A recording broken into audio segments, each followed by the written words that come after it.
இந்த பூமி வந்து மொத்தம் 7.5 ஏக்கரு. இது வந்து பார்த்திங்கன்னா செவந்திப்பட்டி.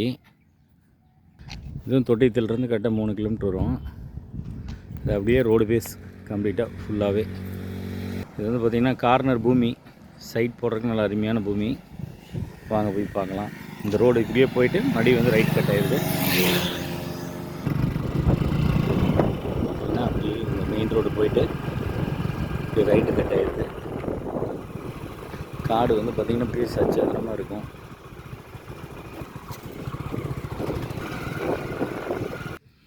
இந்த பூமி வந்து பார்த்திங்கன்னா ஏக்கர் ஒரு 40 லட்ச ரூபா சொல்கிறாங்க. இந்த பூமி அப்படியே கம்ப்ளீட்டாக ஃபுல்லாக அப்படியே ரோடு பேஸ் வந்துடுது. இந்த பூமி வந்து நாமக்கல் மாவட்டம். இந்த ரோடு பார்த்திங்கன்னா அப்படியே வந்து துறையூர் போயிடுது. செவந்திப்பட்டி ஊருக்கு போயிடுது. வாங்க போய் பார்த்துடலாம். செவந்திப்பட்டி ஊரை நோக்கி